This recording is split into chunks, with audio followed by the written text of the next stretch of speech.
Hello മച്ചന്മാരെ, എല്ലാവർക്കും ഏറ്റവും പുതിയൊരു മൂവി അപ്ഡേറ്റ് സാധനം.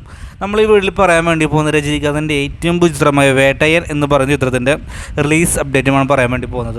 രജനീകാന്തിനെ കൂടാതെ നമ്മുടെ സാക്ഷാൽ അമിതാഭ് ബച്ചൻ, ഇപ്പോൾ തന്നെ ഫഹദ് ഫാസിൽ, മഞ്ജു വാര്യർ തുടങ്ങിയ ചിത്രത്തിലുണ്ട്. അതിഗംഭീരമായുള്ള കാസ്റ്റിംഗ് തന്നെയാണ് വേട്ടയൻ എന്ന് പറഞ്ഞുള്ള മൂവിയുടെ പ്രത്യേകത. മറ്റൊരു പ്രത്യേകത, രജനി പഴയ പോലെ തന്നെ ഒരു സോൾട്ട് ആൻഡ് പേപ്പർ ലുക്കിലാണ് ചിത്രത്തിൽ വരാൻ വേണ്ടി പോകുന്നത്. രണ്ട് ഗെറ്റപ്പും രണ്ട് കാലഘട്ടം ഉണ്ടെന്നൊക്കെ പറയുന്നുണ്ട്. ഒരു പോലീസ് ഓഫീസർ സ്റ്റോറിയൊക്കെ എന്നാണ് നമുക്ക് കിട്ടിയ അപ്ഡേറ്റ്. എത്രമാത്രം ശരിയാണെന്ന് അറിയില്ല. എങ്കിലും ചിത്രം റിലീസ് ചെയ്യാൻ വേണ്ടി പോകുന്നത് ഒക്ടോബർ 10-ാം തീയതിയാണ്. അതായത് പൂജ ഹോളിഡേയുമായി ബന്ധപ്പെട്ടിട്ടാണ് ചിത്രം റിലീസ് ചെയ്യാൻ വേണ്ടി പോകുന്നത്. ഒരു പക്ഷേ പോസിറ്റീവ് ആണെങ്കിൽ രജനീകാന്തിലെ തന്നെ മറ്റൊരു വിജയവും ഇപ്പോൾ ജയിലിന് ശേഷം അത് ഗംഭീരമായ വിജയമൊക്കെ സാധിക്കാൻ പോകുന്ന ചിത്രം തന്നെയായിരിക്കാം വേട്ടയും എന്നുള്ള മൂവി.